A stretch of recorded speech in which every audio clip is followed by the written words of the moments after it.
वो अजीज पाकिस्तान के खूबसूरत शहरों कराची, लाहौर, इस्लामाबाद, भालपुर, पेशावर, सियालकोट, दुनिया भर कोने कोने में जहां पहुंची मेरी आवाज, सबको मैं कहता हूं सुबह बखैर, गुड मॉर्निंग एंड अस्सलाम वालेकुम। आज है पीर 7 रमजान मुबारक 1445 हिजरी, मार्च की 18 तारीख सन 2024। सर आपने इस खूबसूरत सी सुबह का आगाज किया मेरे साथ। नाम है मेरा आदिल। सनराइज शो में मेरा और आपका साथ हमेशा की तरह सुबह के 9 बजे तक बहुत सारी इन्फॉर्मेशन, बहुत सारी बातें, आपकी पसंद के म्यूजिक, आप लोग मैसेजेस लेकर अदील एक बार फिर से आपकी खिदमत में हाजिर है। उम्मीद करता हूँ सब खैरियत से होंगे, सुबह का आगाज अच्छा हुआ होगा और आप लोगों का वीकेंड भी बहुत अच्छा सा, बहुत रिलैक्सिंग सा गुजरा होगा। वैसे रमजान मुबारक के जो वीकेंड होते हैं उनमें आमतौर से जो खाने पीने का सीन होता है वो काफी ज्यादा ऑन हो जाता है। और इवन दो अभी तो ये पहला वीकेंड था रमजान का, और नेचुरली जैसे जैसे रमजान अपने इख्तिताम की जाने बढ़ता है तो फिर ये जो खाने पीने की रिलेटेड आउटडोर रौनकें बढ़नी शुरू हो जाती हैं। लेकिन फिर भी I think it wasn't that bad as far as the first weekend of Ramzan was concern. Program में जो है वो आपको अगर पार्टिसिपेट करना है तो फिर आप मुझे ट्वीट कर सकते हैं with the hashtag sunrise with Adeel, और आप लोगों के मैसेजेस प्रोग्राम में शामिल करता हूँ। जी बिलाल सईद को हम थैंक यू सो मच कहते हैं। ना छेड़ मलंगानू आपने सुन लिया, मत छेड़िएगा मलंगा को भाई आप, तो ठीक है, we take his advice there. And then चलें जी, अब क्या सीन है जल्दी से आप लोग मैसेजेस पे। 7:23 हो चुके हैं, thank you so much. And yeah, so I'm scrolling down and down and down and let's see where to start. Which is the first one. आज पहला मैसेज हमें किसने भेजा है? ओके, जवेद साहब ने हमको जो है वो पहला मैसेज भेजा है, और ये जो मैसेज उन्होंने भेजा है रशियन इलेक्शन। भाई ये बिल्कुल आज प्रोग्राम में आगे चल के हम रूस में होने वाले इलेक्शंस पे बात करेंगे। व्लादिमीर पुतिन जो है वो एक बार फिर से कामयाबी हासिल करने में कामयाब हुए हैं। इसमें किसी को ना कोई शक था ना कभी कोई शुबा था।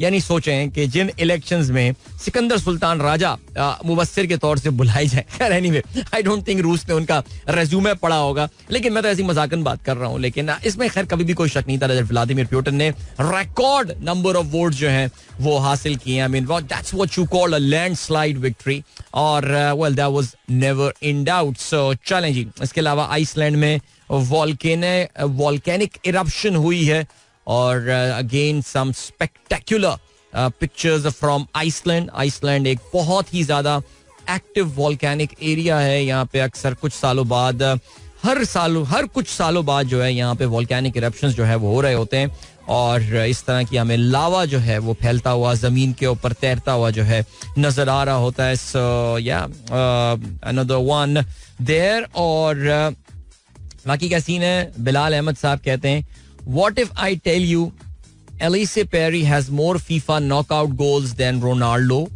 And more ICC knockout runs than Sachin Tendulkar. Alright, if you tell me that I will believe. लेकिन सबसे इंपॉर्टेंट पॉइंट जो आता है वो यही आता है दैट एलिसे पेरी जो है वो काफी जबरदस्त किस्म की जो है वो एक एथलीट है, ऑस्ट्रेलियन ऑफ कोर्स, और क्रिकेटर होने के साथ साथ वो ऑस्ट्रेलिया की फुटबॉल प्लेयर जो है वो भी रह चुकी हैं। So yeah amazing, what a I would say कि what a character and what a sportsman.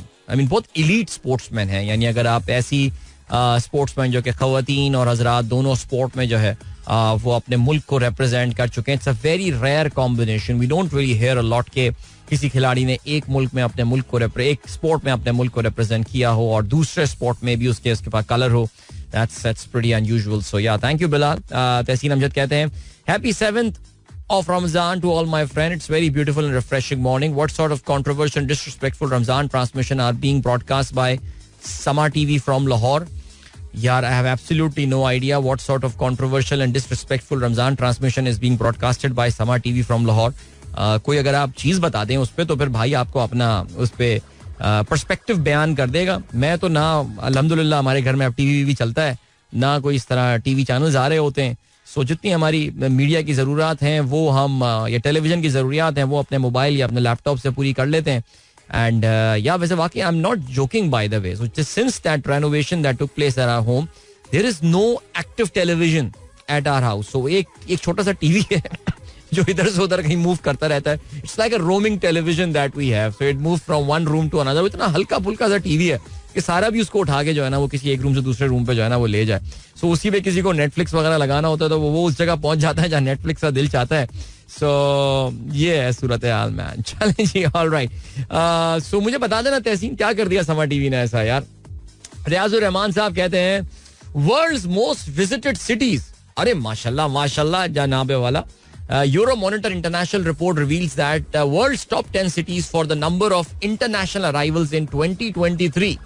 Istanbul tops the list of international arrivals with 26% growth year on year, followed by London in second place and Dubai in third. क्या छा गया यार. And Antalya on number 4. वाह यार, तुर्की छा गया. क्या जबरदस्त गेम उन्होंने ऑन की है यार. Mecca by the way is on number 10. There are more people visiting Cancun in Mexico than Mecca. तो ठीक है, ये इंशाल्लाह पाकिस्तानी इस रिकॉर्ड को तोड़ देंगे, बिकॉज आजकल माशाल्लाह मेरे ख्याल से I think every second Pakistani इस वक्त उम्रा करने गया है. बल्कि मैं तो सोच रहा हूँ कि मौलवी साहब से एक फतवा ले लूँ कि अगर मैं उम्रा करने नहीं गया तो फिर क्या मैं अच्छा मुसलमान रहूंगा. मैं इस साल उम्रा करने अगर नहीं गया तो क्या मैं अच्छा मुसलमान रहूंगा. अब तो मुझे यही शक हो रहा है मुझे. लेकिन खैर, इस्तांबुल 2 करोड़ लोग, देखो इसकी बहुत बड़ी वजह जो है ना वो ये है, अपना रियाजुर रहमान साहब आप खुद जानते होंगे, आई एम श्योर आप एविएशन के मामला को मुझसे बहुत बेहतर समझते हैं. लेकिन जिस तरह इन्होंने अपने आप को एक एविएशन हब में कन्वर्ट किया है इस्तांबुल ने थ्रू देयर टर्किश एयरलाइंस, आपको पता है दुनिया की मसरूफ तरीन एयरलाइंस में से एक है. और फिर उन्होंने जो एक नया अपना एक एयरपोर्ट टर्मिनल भी बनाया है इस्तांबुल में. सो लॉट ऑफ फ्लाइट्स या बहुत सारी जगहों जाने के लिए people use Istanbul as a hub. और जब वो इस्तांबुल जा रहे होते हैं तो वो कहते हैं कि चलो यार अब इस्तांबुल आ ही गए तो जरा 1-2 दिन रुक जाते हैं यहाँ पे. सो ऐसा शहर है भी कि आपका दिल लग जाए उस शहर में जाके. सो ये है सिलसिला. चलें जी, हसनैन साहब क्या कहते हैं, फाख्ता भी पागल थी, मौसमों की साजिश से फिर फरेब खा बैठी, तोप के दहाने पर घोंसला बना बैठी. ऑलराइट, आप बात कर रहे हैं मेरे एक ट्वीट के एमक्यूएम के हवाले से. दुरुस्त फरमाया आपने. इसके अलावा फ़हीम अली खान ने आज हमारे साथ जो कुरानी आयत शेयर की है वो बड़ी मशहूर आयत जिसको हम सब जानते हैं लेकिन सबक बहुत कम लेते हैं. कुल्लू नफ्सिन ज़ाइक़तुल मौत, हर नफ्स को मौत का मजा चखना है. जिशान बेग साहब कहते हैं today is the global recycling day. All right, so global recycling day is an annual event on March 18th, which is a Monday. That helps आज यानी March 18 Monday को हो रही है. That helps to acknowledge that recycling is the key part of the circular economy that helps to protect environment and Earth's natural resources. आपने मजीद ये information दी है that Pakistan generates approximately 49.6 million ton of solid waste a year, which has been increasing more than 2.4% annually. NEPRA has announced competitive upfront tariff of USD 0.007 per kilowatt hour for waste to energy project based on 25-year operational period. Now, thank you so much. That is pretty interesting. कि पाकिस्तान की जो national electric power regulatory authority है उसने एक offer दी है कि आप कचरे के बुनियाद पर जो है वेस्ट के थ्रू इलेक्ट्रिसिटी भी प्रोड्यूस की जाती है. बाय द वे कुछ स्कैंडिनेवियन कंट्रीज हैं जो कि इस वेस्ट के थ्रू इलेक्ट्रिसिटी प्रोड्यूस करते हैं. I think if I am not mistaken Norway के बारे में ये था सिलसिला कि नॉर्वे जो है वो इतनी वेस्ट के थ्रू इलेक्ट्रिसिटी प्रोड्यूस करता है कि उनके मुल्क में वेस्ट कम पड़ गया था तो उनको स्वीडन से वेस्ट इंपोर्ट करना पड़ता है. फिर नॉर्वेजियन लगता है कचरा ज्यादा नहीं फैलाते. सो बहुत साफ सुथरे लोग होते हैं. सो बहरहाल ये पाकिस्तान में इस तरह की इन्होंने काम करा है. वैसे मैं जानता हूँ हमारी एक लास्ट ईयर जो चेजिंग स्नो लेपर्ड की एक पार्टिसिपेंट थी वो नस्ट की ग्रेजुएट हैं. She is an engineer from NUST और उन्होंने अपना एक उनका जो स्टार्टअप आइडिया था उसका नाम is eco bricks if I am not mistaken. And what she is doing is that she is taking the plastic waste and she is turning those into bricks जो कि पेवर्स में और BRICS वगैरह में जो है वो कन्वर्ट कर रही हैं. और माशाल्लाह हर startup has won a lot of awards and all. मैं देखता रहता हूँ कभी इस मुल्क जा रही हूँ उस मुल्क जा रही है, यहाँ से ये अवार्ड मिला वहाँ से वो अवार्ड मिला एंड शी इज गेटिंग माशाल्लाह डिसेंट फंडिंग एज वेल. तो वो बल्कि मैंने कल इसकी मैं इंस्टाग्राम पे स्टोरी भी देख रहा था in which she was saying that we are willing to buy waste. अगर आपको वेस्ट बेचना है तो फिर आप हमें बेच सकते हैं because they are converting that waste into bricks. And amazing ना, जबरदस्त यार. Thank you so much doctor Zeeshan for sharing these pieces of information every day. अभी आपको जो है वो हम लिए चलते हैं आपको लिए चलते हैं कमर्शियल ब्रेक की जानिब. उसके बाद कुछ देखते हैं, अगर कुछ सुनने को मिल गया तो फिर वो भी सुन लेते हैं, अदरवाइज वापस आके हम फिर से बात करेंगे. So don't go anywhere and keep listening. Alright, that was Abda Parveen and Naseeb Ulal with the Tu Jhoom and I hope आपने इस खूबसूरत से इस कॉम्बिनेशन को जुगलबंदी में, दिस वाज अमेजिंग यार. I remember this was Coke शुरू season 14's launching of song था ये इसका, और man that was an instant hit for sure. चलें जी, थैंक यू सो मच जिन दोस्तों ने प्रोग्राम अभी ट्यून इन किया. 7:39 एंड और क्या सीन है जनाबे वाला नुमान. अच्छा भाई, वानिया का मैसेज आया. Vania Numan says today is my taekwondo class at city school PF chapter. I also want to tell you that my second tooth is also near to be broken and maybe it will break in a day. Break today in school or maybe at home. ओह अच्छा, चलो भाई, good luck with that. And आपके school PF chapter में आज तो वहाँ पे I think कुछ सेलिब्रेशंस वाला माहौल होगा एक्सटेंशन की वजह से. सो चलो जी, ग्रेट, हैव फन यार and good luck for your taekwondo competition. All right. Then what else have we got? हमारे पास और क्या सीन है जनाबे वाला यार. डोनाल्ड ट्रंप के हवाले से आज किसी ने खबर शेयर नहीं की. डोनाल्ड ट्रंप ने कल एक तकरीर की ओहायो में, और जहां पे उन्होंने कुछ ऐसी बात की कि जिसकी वजह से अमेरिकन मीडिया जो है वो हाथ मुंह धो के उनके पीछे जो है ना वो पड़ गया है. और फिर बाद में उसकी जब सही कॉन्टेक्स्ट में बात सुनने में आई तो पता चला कि डोनाल्ड ट्रंप ने तो ऐसी कोई काबिल एतराज बात जो है वो नहीं पड़ी, सो नहीं बोली उन्होंने. सो वो जरा हम जो है इस पे भी बात करेंगे, बिल्कुल बात करते हैं आगे चल के. बहुत बातें करेंगे. अभी ये कि जरा जल्दी से मैं इस वक्त जो है ना आप लोग के ट्वीट्स वगैरह होते हैं जिनको मैं शामिल करना चाहता हूँ. जायदा शाहीन कहती हैं पूछना था कि हमारे मुल्क में गरीबों को आटे की जरूरत सिर्फ रमजानुल मुबारक में ही होती है, बाकी पूरा साल गरीब कैसे गुजारा करते हैं? ये बात कभी हुकूमत ने सोची? बेहतर तो यह है कि गरीबों को भिखारी बनाने के बजाय रोजगार के मौके फराहम किए जाएं. तो रोजगार के मौके तो फराहम नहीं कर सकते, तभी तो बेकारी बनाया जा रहा है. तभी तो बेकारी और मजबूर और ये सारी चीजें उनको बनाया जा रहा है, बिकॉज नेचुरली वो नहीं प्रोवाइड कर सकते यार. आपको भी पता है यार क्या कहानी है यहाँ पे. सो वैसे क्या फोटो ऑप चल रहा है यार. कल तो सुना है जी मैडम वहां गई हुई थी, किसी जेल में गई हुई थी, वहां पे इफ्तारी चल रही थी जेल में. पीछे देखा था आपने, बड़ी बड़ी तस्वीरें लगाई हुई थी. I mean the state right now it feels like north Korea में जिस तरह बड़ी बड़ी तस्वीरें किम जोंग उन, उनके अब्बू, उनके दादा की लगी हुई होती हैं, कुछ वही सिचुएशन जो है वो पाकिस्तान में भी आजकल जो है वो नजर आ रही है. बट चलें जी, इससे आगे बात करूंगा तो फिर मेरे बारे में भी ट्वीट ना आ जाए कि क्या नाम है खातून का जिनको बोला जाता है कि जरा चेक कीजिए ये क्या बोल रहे हैं ये साहब. Okay, Zeeshan Baig sahab, remembering M Alam on his 10th death anniversary, salute to our national hero. 4 जुलाई 1935 से लेकर 18 मार्च 2013 एम आलम पाकिस्तान एयरफोर्स के एक बड़े हीरो और legendary Pakistani fighter pilot who downed 9 Indian fighter jets, 5 of which were destroyed on 7 September during a mission of his F-86 Sabre. 4 of those 5 enemy jets were shot down within 30 seconds. Other than the 9 destroyed, he also managed to damage 2 more Indian jets. A record which remains unbeaten to date. हाँ यार, बड़ी जबरदस्त ये हमें एक बताई जाती है स्टोरी इनकी एम आलम साहब की. मुझे याद है, यानी सीरियसली यार, आई मीन ये कभी कभार मैं भी सोचता हूँ कि यार 5 एनिमी जहाज उन्होंने जो है ना वो 30 सेकंड में गिरा दिए. लाइक ये तो रिवर रेड में भी नहीं होता. रिमेंबर अटारी में गेम होता था रिवर रेड, उसमें भी तो जल्दी जहाज नहीं गिरते. किस तरह इन्होंने अपनी रियल लाइफ में यानी जो भी शॉट मारा होगा एम आलम साहब ने, वो जाके बूम इंडियन वाइपर के निशाने पे लगा. और मेरे ख्याल से यही जहाज होता ना, वाइपर होता था इंडिया के पास 65 वॉर में, कौन सा होता था भारत, वो उसको उन्होंने गिरा दिया जहाजों को. यार कमाल है यार, सीरियसली ऐसे व्हाट अ हीरो यार एम आलम, जबरदस्त. आई थिंक हमारी एक एयर बेस का नाम भी उनके नाम पर ही है शायद, एम आलम पीएफ बेस एम आलम कुछ ऐसे ही है शायद सी मेरे ख्याल से. आई थिंक मसरूर नहीं अपना है कोई बेस है. चलें आगे बढ़ते हैं.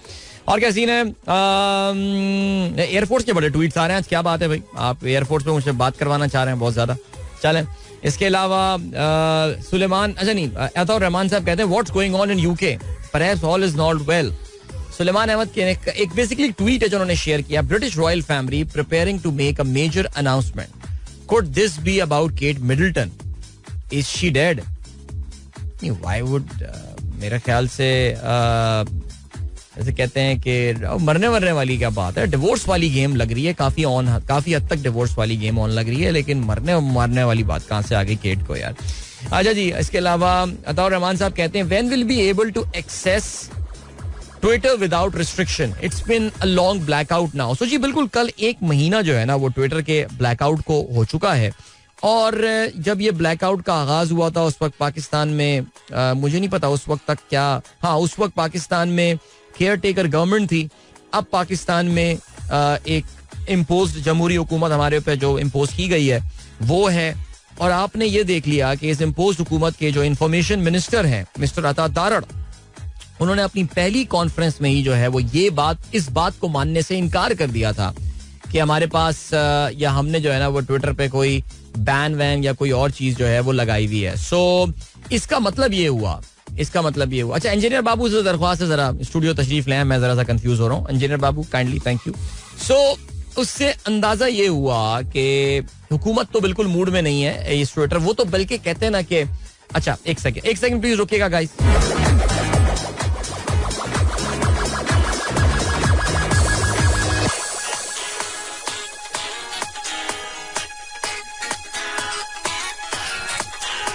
नहीं मैं आई मैनेज, चला लूंगा बेटा, टेंशन ना ले. ठीक है चलो, thank you so much. Alright. अच्छा हाँ, तो मैं क्या बात कर रहा था. तो भाई उसमें हुआ ये कि जब अता तारड़ साहब ने अपनी पहली प्रेस कॉन्फ्रेंस में ही जो है ना वो ये बात बोल दी कि कौन सा ट्विटर बंद है, तो इसका मतलब ये कि उन्होंने उस प्रॉब्लम के एग्जिस्ट करने से इनकार कर दिया है.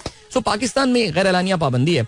कल इत्तेफाक से मैं लिंक्डइन पे गया, किसी ने मुझे एक पोस्ट पे जो है ना वो बात कर दी, और वो पोस्ट जो थी वो जहां आरा साहिबा की थी, जो कि पाकिस्तान में जहाँ पे IT का जहाँ जिक्र होता है वहाँ पे ज़ाहिर एक जाना पहचाना नाम है जहाँ आरा, और वो पाकिस्तान सॉफ्टवेयर हाउस एसोसिएशन की चेयरमैन सदर भी रही हैं उसकी काफ़ी अर्से. It's a very known face and a very important voice in the IT circles of Pakistan. तो उनकी एक ट्वीट आई हुई थी जिसमें एक उनका पोस्ट आया हुआ था लिंक्डइन पे, जिसमें वो बात कर रही थी इस गैर एलानिया इंटरनेट की बंदिश के हवाले से एंड VPNs को ब्लॉक करने के हवाले से एंड ऑल एंड स्टफ.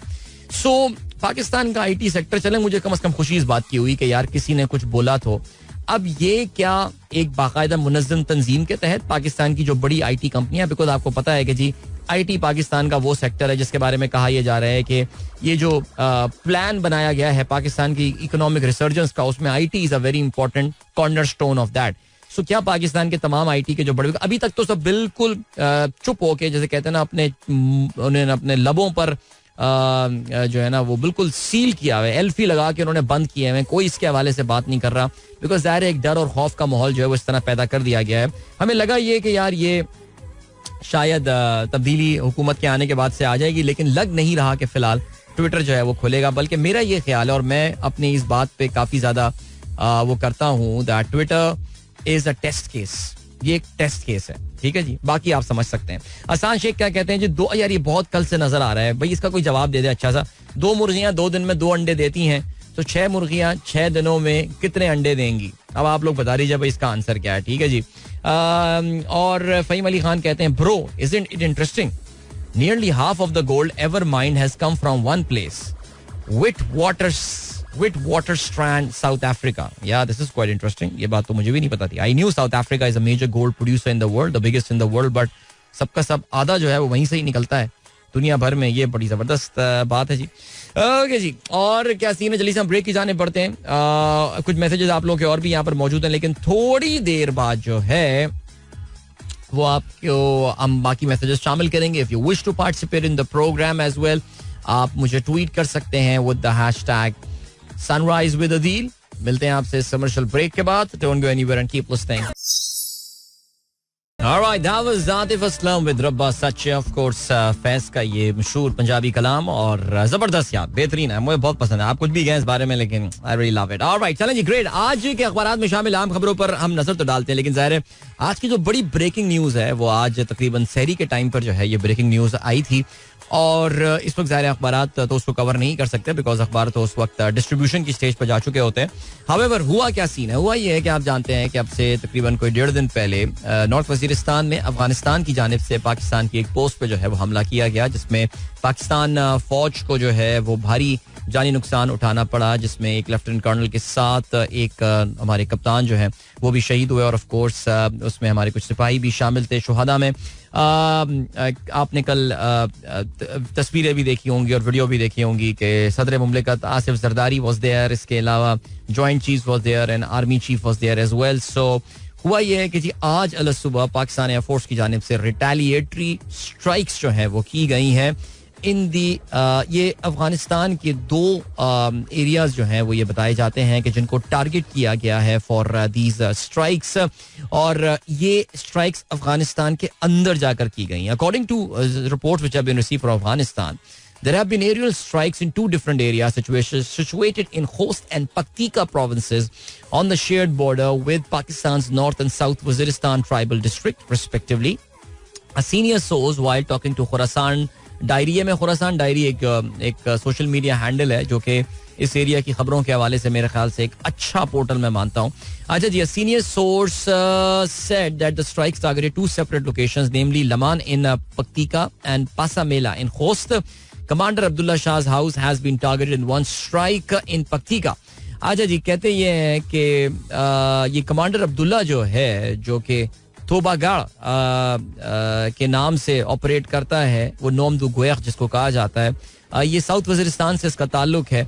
और टीटीपी सोर्सेज ने भी ये कंफर्म किया है कि ये वाकया जो है वो हुआ है. इसके अलावा 7 militants involved in an attack that resulted in the death of 7 Pakistani military officials, including 2 officers were killed in an overnight intelligence-based operation. So कल बॉर्डर के उस तरफ, यानी आज अल सुबह बॉर्डर के उस तरफ पाकिस्तान फौज की जानिब से ये कार्रवाइयाँ जो है वो की गई हैं एज अ रिटेलिएटरी स्ट्राइक. और आप जानते ये भी हैं कि इन वाकयात की जो है वो जिम्मेदारी भी हाफिज गुल बहादुर जो तंजीम है या जो फैक्शन है ऑफ टीटीपी, उन्होंने इसको कबूल किया है. डॉन का लिखना यह है that he is a former good Taliban. Imagine यार, they actually wrote that. But चलें जी, ये हो गई बात इसके हवाले से. जाहिर है आज अखबारात में जो शह सुर्खियां हैं वो इसमें कल जो सिलसिला हुआ था शोहदा के खिलाफ. अच्छा, जंग ने तो अपनी लीड ये बनाई है, शोहदा के खिलाफ पीटीआई मुहिम मुल्क दुश्मनी. वाह, जबरदस्त जी. भारत से मिलकर पाक फौज का मजाक उड़ा रही है हुकूमत. नून लीग का ये कहना है शोहदा के नाम पर, नून लीग शोहदा के नाम पर सियासत कर रही है. Now what a balance headline there by Jang अखबार यार, खुदा की कसम. आगे बढ़ते हैं जी.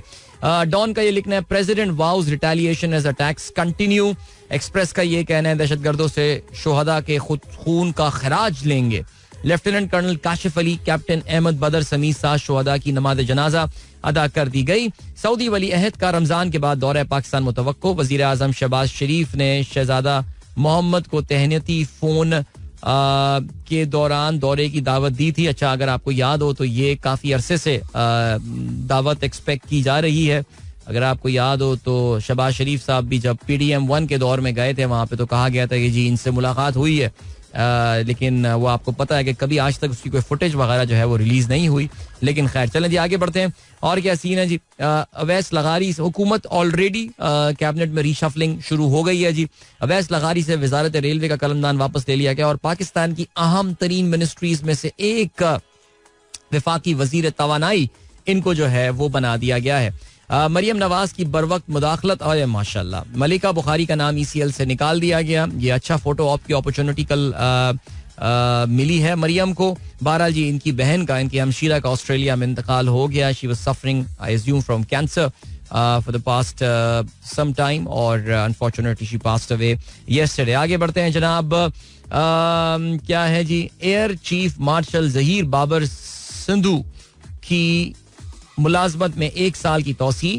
पाक फजाइया के सरबराह ने आज रिटायर होना था. ये याद रहे जी कि पाकिस्तान की तारीख में कल मुझे पता चला कि दूसरी बार ऐसा हुआ है जब किसी एयर फोर्स के चीफ को जो है वो एक्सटेंशन दी गई है. इससे पहले जनरल ज़िया के जमाने में at the peak of the first Afghan war 2 दफा एक्सटेंशंस दी गई थी उस वक्त के जो एयर चीफ हुआ करते थे. सो ये दूसरी बार ऐसा हुआ है. आमतौर से हम ऐसा सुनते नहीं है एयरफोर्स के हवाले से, लेकिन बहरहाल ये भी हमने इस दौर में सुन लिया. चलें जी आगे पकड़े हैं, आगे बढ़ते हैं. शाइख खाकान अब्बासी कहते हैं फॉर्म 45 और 47 वाली धांधी पकड़ी नहीं जा सकती. मौजूदा हुकूमत नहीं, कुर्सियों की बंदरबाट. कोई माने या ना माने, पाकिस्तान तहरीक इंसाफ ने इलेक्शन जीता है. PPP हुकूमत को सपोर्ट कर रही है मगर इत्तेहादी नहीं. आप ये हुकूमत कैसे चलाएंगे? शाइख खाकान अब्बासी का ये कहना है जी. आगे बढ़ते हैं. और क्या है जी. स्टैंड बाय अग्रीमेंट की आखिरी किस्त IMF के साथ हतमी मुज़ाकरात आज होंगे. बड़ी पेशरफ मुतवक्को. स्टाफ सतह के मुआहदे पर नए मुआहदे के लिए दरख्वास्त देने का भी इम्कान है. मामलात को हतमी शक्ल देकर memorandum of economic and financial policies तैयार होगा. चलें जी आगे बढ़ते हैं. और क्या सीन है? Gwadar cut off एमिड missing persons protest. Gwadar एक बार फिर से पाकिस्तान से उसका राब्ता मुनक़ता हो गया है. Care takers candidature for senate unconstitutional, ये कहना है पीटीआई का. आप जानते हैं जी कि केयर टेकर हुकूमत से ताल्लुक रखने वाले 3 अफराद जो हैं उनको सेनेट पहुंचाया जा रहा है, जिसमें ऑफ कोर्स काकड़ शामिल है, जिसमें और कोई और एक बंदा शामिल है. सो बहरहाल जी इन लोगों को जो है वो सेनेटर बनाया जा रहा है. पीटीआई का ये कहना है कि ये गैर आईनी है. ये मजाक सी बातें लगती है मुझे जब कोई बोलता है ना पाकिस्तान में कोई काम गैर आईनी हो रहा है. अब तो वाकई हंसी आती है इन चीजों पे. अभी आपको हम लिए चलते हैं टाइम चेक और कमर्शियल ब्रेक की जाने, और वापस आके हम खेलों के हवाले से बात करेंगे. Because remember it's a big day today, the final of the HBL PSL. Believe it or not, it's happening on a Monday morning, but what can we say. मिलते हैं आपसे थोड़ी देर बाद. Don't go anywhere and keep listening. Welcome back guys, एक बार फिर से आपको खुशामदीद कहते हैं. This is the Sunrise Show with me Adil and good morning. इन दोस्तों ने प्रोग्राम अभी ट्यून इन किया है. चलो जल्दी से बात कर लेते हैं. पहले हम आज today is the final of the HBL PSL 9 Karachi के नेशनल बैंक स्टेडियम में ये मुकाबला होने वाला है, जिसमें Islamabad United will be taking on Multan Sultan. और Islamabad United, of course, आप जानते हैं कि they have got. In fact, when Pakistan Super HBL PSL started, तो उस वक्त Islamabad United was the top team. I think पहले गालबन वो 3 में से 2 जो पाकिस्तान सुपर लीग के एडिशंस हुए हैं वो ये जीतने में कामयाब हुई है. और इनफैक्ट जो इनॉग्यूरल हुआ था HBL PSL उसमें भी वो जीते थे. उसके बाद they lost in the eliminator and then they were the champions again in 2018. और फिर उसके बाद अगर आप देखें so well they did manage to reach the playoff except for one, but they never managed to. In fact, उन्होंने final भी जो है ना उसके बाद से नहीं खेला है. Now they are pretty much in there and they've got a great opportunity. और ये बात भी माननी पड़ेगी that they are a team on a roll right now. I mean उनकी जो परफॉर्मेंस रही है पिछले 2 मैचेस में, ना सिर्फ वो मैच जीते हैं बल्कि some of the individual performances have been brilliant. I mean team असल पावर वो शो करती है जो कि या तो बिल्कुल खतरनाक तरीके से एक टीम को बिल्कुल तबाह कर दे, जैसा कि उन्होंने कोयटा ग्लैडिएटर को किया था. लेकिन अपने आखिरी मैच में जो एलिमिनेटर 2 था उसमें जिस तरह वो कहते ना कम फ्रॉम बिहाइंड उनकी जो है वो विक्ट्री थी कि एक मौके पे लग ये रहा था that all is lost for them, but then how they came back between वो जो पार्टनरशिप रही बिटवीन इमाद वसीम एंड हैदर अली, उसकी वजह से वो फाइनल में पहुंचने में कामयाब हुए हैं. सो आई थिंक द टीम और मुझे लग ये रहा है कि इमाद वसीम, मैं देखें उस दिन मैं कल यूट्यूब में बात कर रहा था ना कि ये जो कराची की इस वक्त विकेट जिस तरह बिहेव कर रही है that really supports the style of cricket that Imad Wasim plays. अगर आपको याद हो जब पाकिस्तान टीम यूएई में बहुत ज्यादा क्रिकेट खेला करती रही उस वक्त इमाद वसीम पाकिस्तान के लिए ओपनिंग बॉलर भी हुआ करते थे और उसकी रीजन ये होती थी कि बॉल जरा रुक के आती है. It's not a Rawalpindi cricket stadium type किस्म की विकेट कि जहाँ पे जो है ना वो स्टिक क्रिकेट चल रहा होता था. This is a tough wicket to bat on और वहां पे इमाद की जो I am actually happy, I am happy to see that he is there, he is winning matches for the team. I know बड़े अनपॉपुलर प्लेयर हो गए हैं recent times में ये, बिकॉज लोग उनका और बाबर आजम की आपस में जो राइवलरी है उसकी काफी बात करते हैं और ऑलरेडी ये बातें और ये खबरें आना शुरू हो गई हैं that Imad Wasim could be considering his retirement. So I am wishing him all the very best today. Remember, याद रखिएगा दैट इस्लामाबाद यूनाइटेड नंबर 3 की हैसियत से, नंबर 3 टीम की हैसियत से जो है वो पहुंची थी इन द प्लेऑफ्स और वहां से उन्होंने जो है अपने लगातार पहले उन्होंने कोयटा को बिल्कुल आराम से ठिकाने लगाया और फिर उसके बाद पेशावर ज़ल्मी को उन्होंने शिकस्त दी. अगर मुल्तान सुल्तान की बात की जाए, वेल अगर if there is one team that you can say that जब से ये फ्रेंचाइज वजूद में आई है तब से has been perhaps the most consistent team in HBL PSL. I mean, they have played in every playoff and they feature very regularly in the final as well. So Multan Sultan is there. कल पता नहीं, जाहिर है अगर कोई मुझसे पूछे, जैसे मैंने, I mean honestly speaking, there are 2 players for me to watch out for in this final. Of course, for Islamabad United, it has to be Imad Wasim. और दूसरी जानिब अगर बात करें, अगर आप मुल्तान सुल्तान की बात करें, that of course has to be Usman Khan. और आई डोंट नो आप में से कल कितने लोगों का जो है वो उस्मान खान का इंटरव्यू पढ़ने का जो है वो उनका मौका मिला, but it was a very nice conversation he had with Danyal Rasool of ESPN Cricinfo. Usman Khan का ताल्लुक जो है वो फारूकाबाद नामी एक गांव से है जो कि शेखुपुरा के इलाके में आता है, और फिर he move to Karachi in around 2012 जहाँ पे पाकिस्तान क्रिकेट क्लब से वो खेले जो कि सैफी भाई का ऑफ कोर्स क्लब है. और वहां से बहरहाल जी उन्होंने फिर रमजान क्रिकेट और ये सब करते हुए उनको कोयटा ग्लैडिएटर ने ड्राफ्ट किया, बट उनको अंदाजा हो गया था जल्दी के पाकिस्तान में इनकी दाल नहीं गलने वाली, so he move to United Arab Emirates. United Arab Emirates को वो रिप्रेजेंट करते हैं. However he still open to moving back to Pakistan given there are certain guarantees अगर उनको जो है वो इस चीज के हवाले से दी जाती हैं. So let's see what happens about it. Usman Khan बहुत जबरदस्त खेले हैं. He is the third highest run getter in this HBL PSL 9, और सिर्फ उन्होंने जो है ना ये literally played half the games compare to, आपको पता है कि नंबर 1 पे तो बाबर हैं, वो तो खैर बहुत रन बाबर ने इस बार स्कोर किए हैं.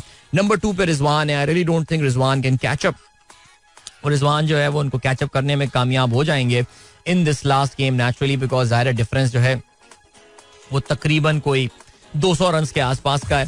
सो Usman is just 8 run behind Mohammad Rizwan in terms of the number of run. So सिर्फ 6 मैचेस खेले, रिजवान और बाबर ने 11 मैचेस खेले. So let's wish him all the very best. So जाहिर है जी ये मैच भी आज पाकिस्तानी वक्त के मुताबिक रात को 9 बजे इसका आगाज हो रहा होगा, और अब देखते हैं कि क्या आज फाइनल में बिलाखिर अवाम मैच देखने आती है या नहीं. देखो यार, एक तो कराची जरा बदनाम भी हो गया, लेकिन आई थिंक पिछले 2 गेम्स में कंसिडरिंग के यार रमजान की रातें चल रही हैं, इतना कोई बुरा क्राउड नहीं था. I think Saturday was a decent crowd, जो कि हमने पेशावर ज़ल्मी को काफी ओवरवेलमिंगली क्राउड जो है वहां पे सपोर्ट कर रहा था. बट या लेट्स सी क्या होता है सिलसिला. चले जी कल अच्छा यार, वैसे उस दिन मैच में मैंने खैर ऑनेस्टली मैच तो वो पूरा नहीं देखा था. जैसे ही साइम आउट हुआ था बस मैं सोने चला गया था. मैंने कहा I am going to sleep यार, बहुत डिस्टर्ब किस्म का नींद वगैरह जो है वो रही थी.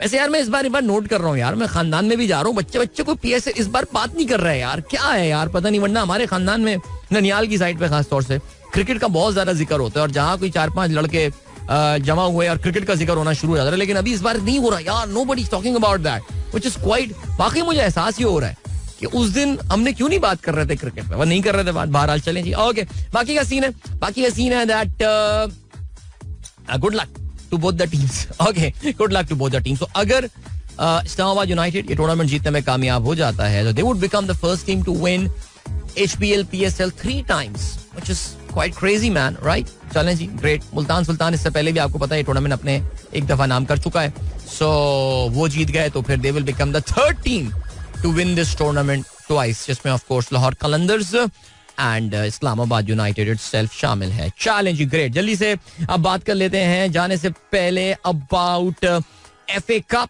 इंग्लैंड का जो फुटबॉल का कप होता है, और उसका कल एक बहुत ही जबरदस्त मैच खेला गया between Manchester United and Liverpool. This was the quarter final of the FA Cup, and I think this is one match to remember, especially if you are a Manchester United fan. हुआ कुछ इस तरह कि पहले ये मुकाबला 4-3 से Manchester United ने अपने नाम किया.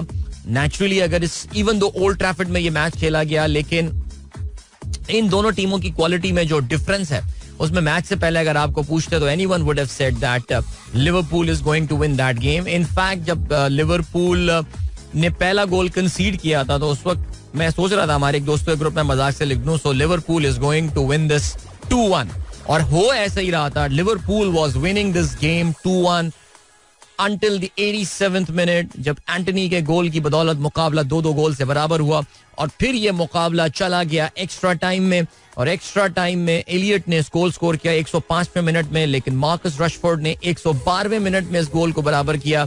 And then wow, I mean just imagine, बिल्कुल deep into the extra time Amad Diallo के गोल की बदौलत मैनचेस्टर यूनाइटेड 4-3 से ये मैच जीतने में कामयाब हुआ, और उन्होंने FA कप के सेमीफाइनल के लिए क्वालिफाई कर लिया है. सो क्वालिफायर में मैनचेस्टर यूनाइटेड का मुकाबला होने वाला है अगेंस्ट कॉवेंट्री सिटी. ना करो यार, वाकई कॉवेंट्री ने वुल्व्स को शिकस्त दी 2 के मुकाबले में 3 गोलों से. ये तो मैनचेस्टर यूनाइटेड फाइनल में पहुंच जाएगा यार. But then it is Manchester United, you never know. दूसरा सेमीफाइनल जो होने वाला है वो होगा between Manchester City and Chelsea. Chelsea ने लेस्टर को शिकस्त दी 2 के मुकाबले में 4 गोलों से. सो चलें जी, अच्छी बात है. ये चेल्सी हो गया, मैनचेस्टर यूनाइटेड हो गया, इनको इस बार कोई ट्रॉफी की उम्मीद जो है वो कम से कम है इस सीजन में. So good luck to them. But I think that yesterday night's game was amazing. I mean seriously, I can imagine what Manchester United fans would have gone through that 112-minute goal by Marcus Rashford. Congratulations. हम बढ़ रहे हैं अभी break की जाने, मिलेंगे आपसे इसके बाद. Don't go anywhere and keep listening. Welcome back guys. एक बार फिर से खुशामदीद. This is the Sunrise Show with me Adil and good morning. ये दोस्तों ने प्रोग्राम अभी tune in किया. Alright, चले भाई. सर अकबर का मैसेज आया, कहते हैं यार अदील कोई सेंटिमेंटल वैल्यू है इस आईडी की मेरा एफएम के साथ. इवन रमजान में भी मस्त है बाबा. All right, don't touch me से जान नहीं छूटती, कुछ है. और ये मैंने देखा ये कराची में कम चलती है. अब कंट्री में जब भी मैं होता हूँ ना तो मेरी अपनी मौजूदगी में आईडी चल रही होती है और मुझे ऐसा लगता है जैसे मुझे ट्रोल किया जा रहा है. लेकिन बहरहाल मैं इस वक्त मैंने एक पिटीशन दायर की है कि हमारे तमाम चैनल से जो है वो इस आईडी को डिलीट करवा दिया जाए. बिकॉज ये काफी ये अच्छी नहीं है यार, ये अच्छी नहीं है, बस फजूल आईडी है, बिल्कुल बंद करें इस आईडी को. चलें जी, ग्रेट. शहजाद नियाज साहब, वालेकुम अस्सलाम sir, thank you so much. आप सब कुछ लिसनर्स को सलाम रोजाना भेजते हैं, खुश रहिए. इमादुल हक कहते हैं अस्सलाम वालेकुम, sad exit of Quetta gladiator from PSL HBL PSL my friend on Friday. Actually team was under pressure due to presence of Sunrisers cricket team captain Yusuf Nawab in the stadium. Oh, now I understand यार. मैंने बाद में highlights देखी तो मुझे पता चला वो वाकई बहुत स्ट्रगल कर रहे थे बैटिंग करते. Team was visibly under pressure and now we know that Yousuf Nawab the captain of the Sunrisers Karachi chapters cricket team was there. अच्छा, कराची चैप्टर मैंने ऐसे बोले जैसे पता नहीं और बहुत सारे चैप्टरों की टीम है. कोई भी नहीं है, एक ही टीम है. बट बहरहाल चलें जी, ग्रेट. बशीर अहमद कहते हैं आज फाइनल कौन जीतेगा, दिल दिमाग किसको फेवरेट करार दे रहे हैं. यार मैंने और ईमान, देखो मैं फिर वही बार बार बात बोलते हुए अजीब सा लग रहा है कि मुझे मुल्तान नहीं, मेरा मतलब है मैंने इस बार HBL PSL बहुत कोई और से देखा नहीं है, लेकिन जो थोड़ा बहुत मैंने चलते फिरते या देखा, मैं आई really can't say about a single match कि मैंने वो पूरा बैठ के देखा हो जैसे कि वो मैं देखा करता था एक जमाने में. बट इंशाल्लाह अल्लाह ताला दिलचस्पी वापस लाएगा, अल्लाह ने चाहा तो हालात बेहतर होंगे, चीजें अच्छी होंगी. मेरे ख्याल से मुल्तान सुल्तान आज जो है मुझे HBL PSL जीतता हुआ नजर आ रहा है. व्हाट इज योर टेक, ये मुझे बताइए जरूर. आपको क्या लगता है कौन जीतता हुआ जो है ना वो आपको नजर आ रहा है, डू लेट मी नो. इसके अलावा अब्दुल हलीम मुगल साहब कहते हैं अस्सलाम वालेकुम, सुबह बखैर. We always learn a lot from this show. Like today I was thinking about an innovative idea and your good self has shared the startup idea electricity through waste. By the way this idea was briefly studied in General Musharraf's era. बिल्कुल, ये देखें idea मैंने share तो नहीं किया, ये आपको पता है कि आपके एक बहुत ही करीबी दोस्त इस्लामाबाद के हमारे हरदिल अजीज डॉक्टर जीशान बेग साहब ने जो है वो शेयर किया है. मैंने वो ब्रिक्स वाला आइडिया बताया था कि हमारी एक जानने वाली हैं, एक हमारी फेलो डेलीगेट थी in the chasing snow leopard, हमारी स्नो एक्सपेडिशन में लास्ट ईयर, उनका ये यूनिवर्सिटी का आइडिया था. I think she is based in जो आपका नेशनल, वो जो एयरफोर्स वालों जो नस के अंदर एक टेक्नोलॉजी पार्क बना हुआ है ना, जो जिसका कराची में उन्होंने शॉपिंग मॉल को कन्वर्ट करके एयरफोर्स वालों ने बनाया है. वो नाम भूल जाता, इतना लंबा नाम है उसका, national aerospace and technology park something करके, आई थिंक यही नाम है. ओके, फहीम अली खान का मैसेज आया, कहते हैं ब्रो यस्टरडे हसनैन आला साहब sent me a voice note and asked about my well-being and talked about the amount that I have lost in a plot. Thank you Hasnain साहब, special thanks to you for giving us such a family of caring people. अरे यार आप लोग, यार एक तो आप लोग जो मुझे इसको जो क्रेडिट देते हैं ना इस बात का, मुझे बस आप लोगों का हुस्न ज़ान है, वरना आप लोग खुद इतने अच्छे हैं यार. मेरा क्या, मैं तो एक प्लेटफॉर्म हूँ, असल तो आप लोग बड़े अच्छे लोग हैं. खुश रहिए, बहुत अच्छा लगता है कभी कोई भी दोस्त आपको मैसेज करके आपके गम में और आपकी तकलीफ में आपकी खैरियत मालूम करता है. It is always so beautiful. Hasan Sheikh कहते हैं eat an orange before working out. Not only does it keep you hydrated but it also prevents you your muscles from getting sore. Thank you so much. किन्नू खाएं जी वर्जिश करने से पहले, बड़ा अच्छा रहेगा जी. इसके अलावा बिलाल अहमद ने आज हमें याद दिलाया that today is the death anniversary of late Bob Woolmer. Today is the 18th of March. यार ये कितना मुश्किल फेस था जिंदगी का. रिमेंबर 17 को हम हारे थे आयरलैंड से. मेरी जिंदगी के स्पोर्ट्स फॉलोइंग के जो सबसे तकलीफदेह दिन गुजरे. Not even perhaps losing from India in Bangalore और maybe in 2011 in Mohali hurt that much जितना उस दिन वो आयरलैंड से हारने का अफसोस हुआ था. And then remember after that Bob Woolmer's death, passing away. Honestly, it was so hard to believe. I remember that moment जिस वक्त ये खबर आई थी और ये सब पता चला था. So this is so sad यार. वाकई Bob Woolmer, rest in peace. What a coach he was यार. जबरदस्त, बेहतरीन आदमी था. All right जी, इस्लामाबाद यूनाइटेड के सपोर्टर्स आए मैदान में, कह रहे हैं आपने कैसे बोल दिया मुल्तान सुल्तान. इस्लामाबाद यूनाइटेड जो है वो जीत रहा है. चलें जी, डॉक्टर नौरीन से इस्लामाबाद यूनाइटेड आई नो. इसके अलावा फरहान रजा कहते हैं भाई मेरे ख्याल से इस्लामाबाद, क्योंकि वो 2 लास्ट मैचेस अच्छे खेल कर आए हैं. देखो I want Imad Wasim to perform.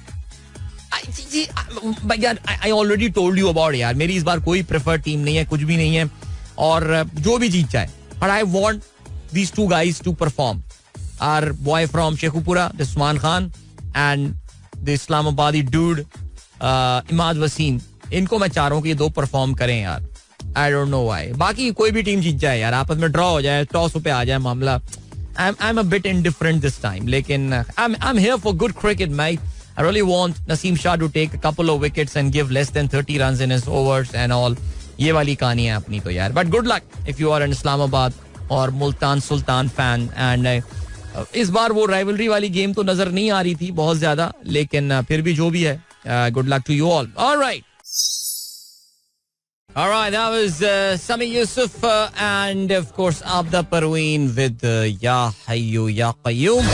And good morning जिन दोस्तों ने प्रोग्राम अभी ट्यून इन किया, and thank you so much for tuning in. और अभी सिचुएशन क्या है?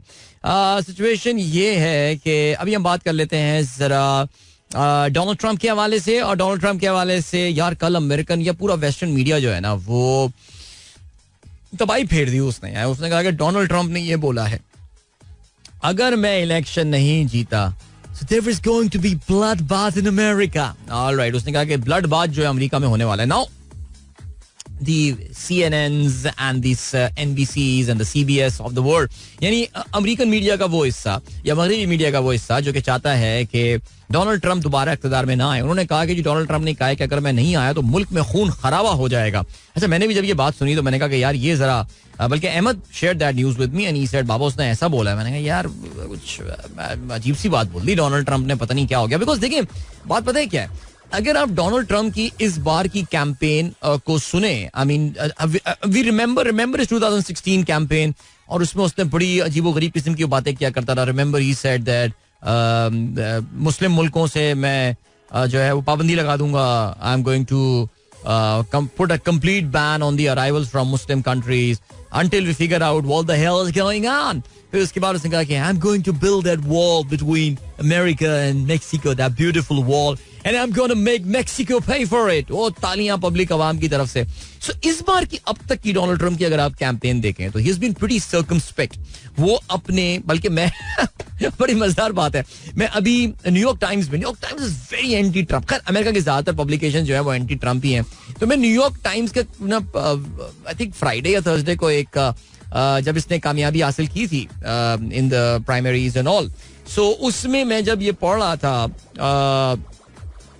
उसको सुन रहा था मैं उसकी पॉडकास्ट को, उसमें जो उनका एनालिस्ट था, he was actually quite frustrated by this fact कि डोनाल्ड ट्रंप अभी तक ऐसी कोई बात बोल ही नहीं रहा है कि जिससे कोई कंट्रोवर्सी क्रिएट हो. सो वो बड़े परेशान थे उसमें कि यार कंट्रोवर्सी क्रिएट नहीं होगी तो फिर वोटर्स कटेंगे कैसे उसके.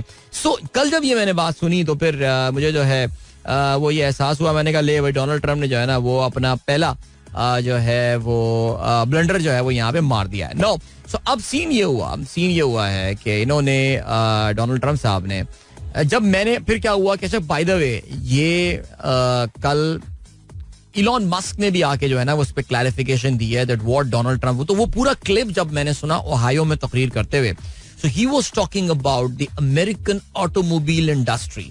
और वो ये कह रहा था, डोनाल्ड ट्रंप का कहना ये था दैट अमेरिकन ऑटोमोबाइल इंडस्ट्री को सबसे बड़ा नुकसान जो इस वक्त डेंजर है वो चाइनीज की तरफ से है, because Chinese are putting up to massive car manufacturing plants in Mexico.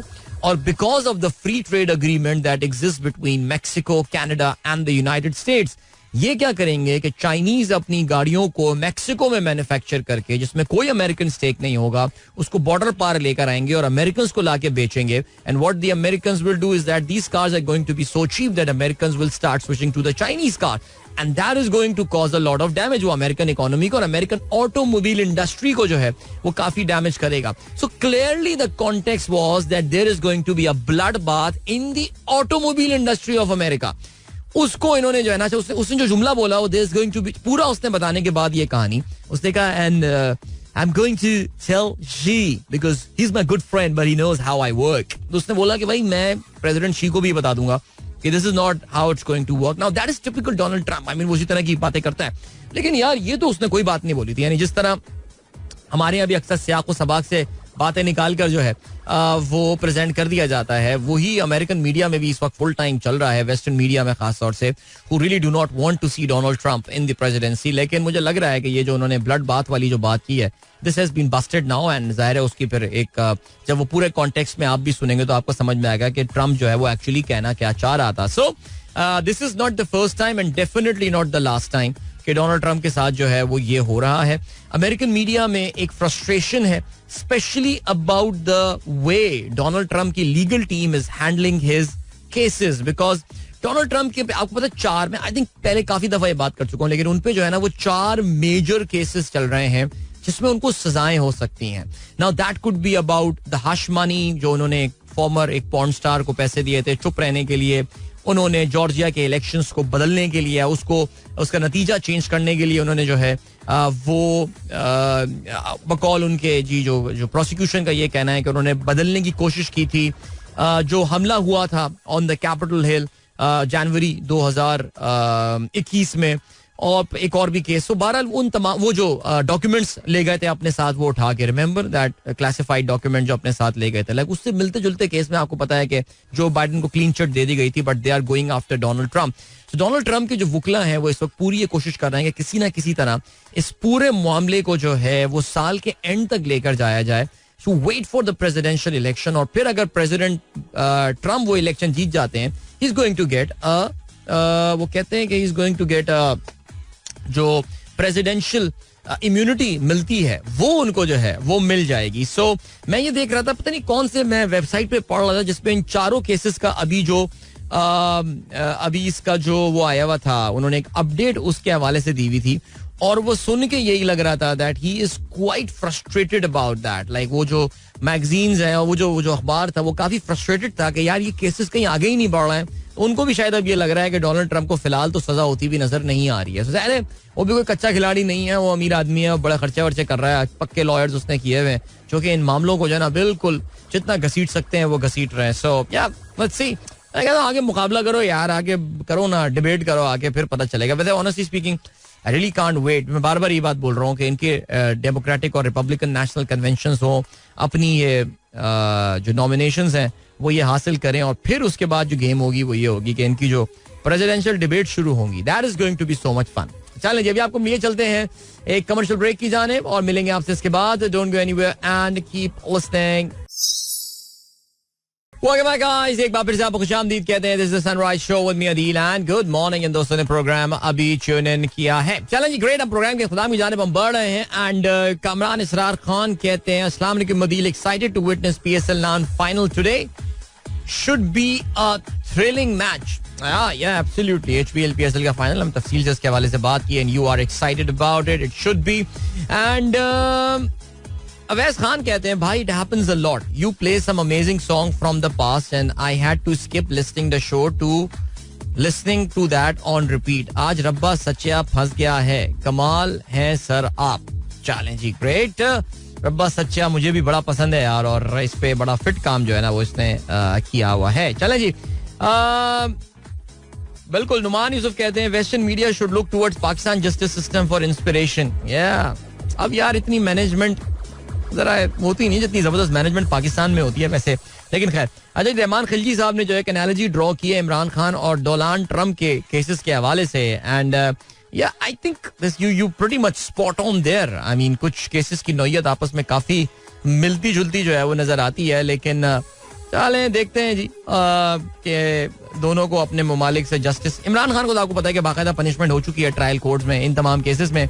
अब अपील का प्रोसीजर जो है वो स्टार्ट होने वाला है और हमें ये भी पता है कि जो साइफर केस है उसकी आज समाअत होनी है इस्लामाबाद हाई कोर्ट में. और आपकी शायद नॉलेज से ये बात भी गुजरी हो कि अलीमा खान जो कि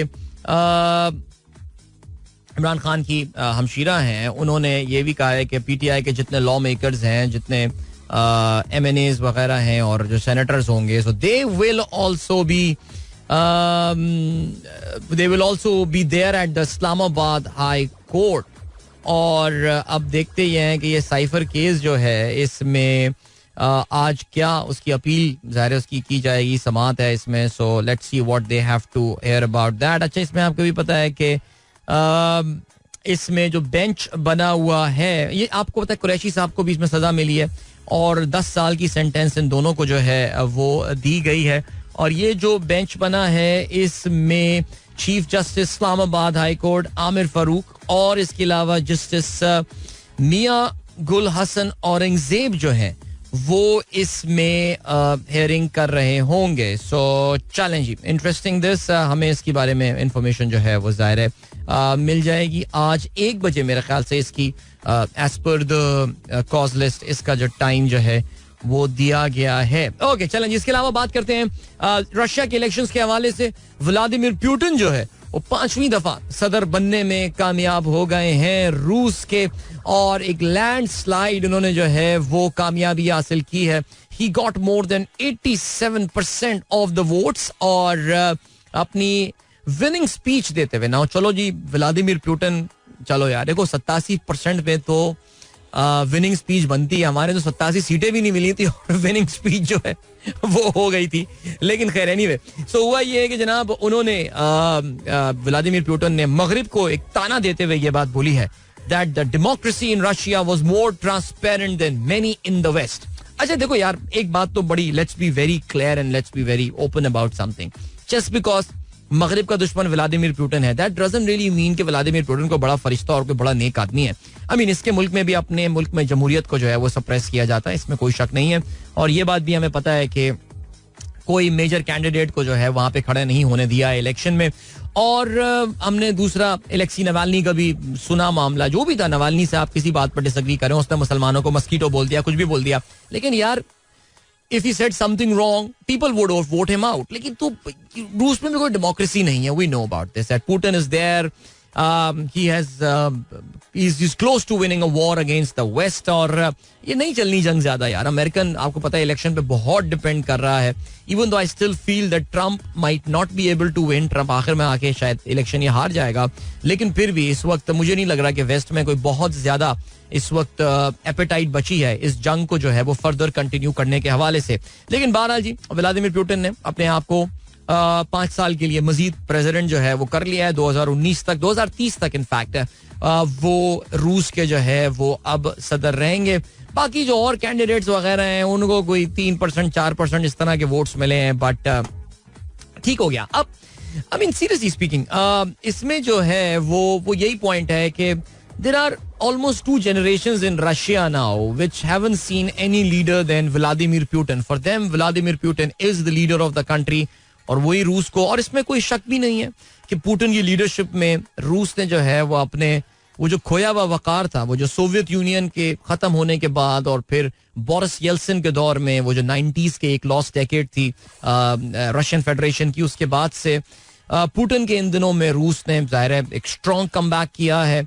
इतनी तमाम तर उनकी इकोनॉमी इतनी स्ट्रांग हो गई थी कि तमाम तर उन पे जो पाबंदियां लगाई गई after the first Ukraine war and then of course extreme measures जो उनकी इकोनॉमी को क्रश करने के लिए लगाए गए थे after the second Ukrainian war, वो कामयाब नहीं हुए हैं. The economy is still pretty much yes, there has been a slowdown, no doubt about that. लेकिन मुझे याद है कि अब से 2 साल पहले जब इस जंग का आगाज हुआ था, so यही अमेरिकन एनालिस्ट और ये यूरोपियन एनालिस्ट, ये इकोनॉमिस्ट वगैरह बात किए करते थे कि the Russian economy will contract by almost 20%. उसमें 20% से ज्यादा जो है वो एक साल में कमी आ सकती है, और फिर आप देखिएगा कि जब रशियंस पे बुरा वक्त आएगा, ये होगा, फलाना होगा, तो फिर लोग सड़कों पे निकलेंगे, and that is when Vladimir Putin is going to face the music and all. 2 साल गुजर गए, ऐसा कुछ भी नहीं हुआ. In fact Russian economy is expected to grow this year after contracting minutely last year. So ये सारी बातें हैं जिसको ज़ाहिर आवाम भी देख रही है, लेकिन फिर भी इन तमाम चीज़ों के बावजूद ये कह देना कि यार व्लादिमीर पुतिन को डेमोक्रेट है and all, no, that is not the thing. So maybe अपने मुल्क का इस वक्त सोल डिसीजन मेकर जो है वो वही बंदा है. सो चले जी, ऑलराइट, ये हो गई बात रशियन इलेक्शन के हवाले से. तो पुतिन साहब अपना most probably it could be his last term as the president, because ज़ाहिर है एक यार उम्र का भी तो तकाजा होता है ना. Like now we know that Vladimir Putin जो है ही 71 year old, but he's still quite fit, so he'll be like 76 and then no he can become, एक और टर्म भी जो है वो ले सकता है वहां पे. so ठीक हो गया. I mean he's 10 years younger than the American president right now, so 81 साल के हैं, and Trump is 77. चलो जी, ग्रेट. ऑलराइट, चलें जी, 8:57 हो चुके हैं. एंड क्या खबर है, ये हमने बात कर लिया इधर. बस अब आप लोगों से इजाजत लेने का ही जो है वो ऑलमोस्ट वक्त आ गया है. But the thing is that इस वक्त ऑफ कोर्स मेरी जो ट्विटर टाइमलाइन है उसमें काफी ज्यादा पाकिस्तान ने जो आज सुबह अफगानिस्तान में हमले किए हैं, पाकिस्तान एयरफोर्स की जानिब से अफगानिस्तान में सर्टन टारगेट्स पर हमले किए गए आफ्टर इस वीकेंड पे. आप जानते हैं कि नॉर्थ वजीरिस्तान में जो सरहद पार से हाफिज गुल बहादुर और उससे एफिलिएटेड जो फैक्शन है तहरीक तालिबान पाकिस्तान का, उनकी जानिब से हमले किए गए थे आज अलग सुबह अराउंड सहरी टाइम इन पाकिस्तान ने रिटेलिएटरी अटैक किए हैं. पाकिस्तान एयरफोर्स ने 2 पोजीशंस पे हमले किए हैं और कहते हैं कि जी भारी नुकसान वहां से पहुंचा है इनको. अफगानिस्तान के जो स्पोक्स पर्सन है ज़बीउल्लाह मुजाहिद, उनका ये कहना है कि अभी वो is trying to get more details about what actually happened. So उसका हम इंतजार कर रहे हैं. जहां तक पाकिस्तान का ताल्लुक है, we are yet to hear officially from Pakistani armed forces या पाकिस्तान की फौज और दीगर इदारों की जानिब से जो है वो अभी तक हमें कुछ नहीं पता चला है इस चीज के हवाले से. लेकिन I think it is only a matter of time before we'll get to know. अब से कुछ 1-2 घंटे में जो है हमें इसका पता चल सकता है कि जी आखिर मामला जो है वो इसमें हुए क्या हैं. तो चलें जी, ग्रेट. ऑलराइट, चलें गाइस, वक्त आ गया है कि अब आप लोगों से इजाजत ली जाए. अपना बहुत बहुत ख्याल रखिएगा और इंशाल्लाह आप लोगों से कल मेरी मुलाकात होगी. Remember, yes of course, yes, the interest may have been less and all, but it's a big day for Pakistan cricket because today is the final of the HBL PSL. ज़ाहिर है एक तो ये चीज देखने की है कि जी मैच कैसा होगा और कौन जीतेगा कौन हारेगा, और एक और चीज जिसमें नजर होगी वो ये how much crowd that is going to turn up for the final because these last few matches in Karachi they have been, especially जो रमजान वाला लेग था, things have been pretty bad. So many empty seats and all. अच्छा, Indians ने तो कह दिया जी पूरे PSL में यही हुआ है. पीएसएल लोगों ने देखना छोड़ दिया है. लाइक इंडियंस भी अपनी, अरे आज बात करनी थी अमित शाह की स्टेटमेंट पे, लेकिन खैर चलें जी, कोई बात नहीं. तो good luck, may the better team win. Definitely match starts at 9 PM. सो इंशाल्लाह मेरी आप लोगों से मुलाकात अब होगी कल सुबह एक बार फिर. Till then good bye, God bless, Allah हाफिज एंड पाकिस्तान जिंदाबाद. This is Mira FM 107.5.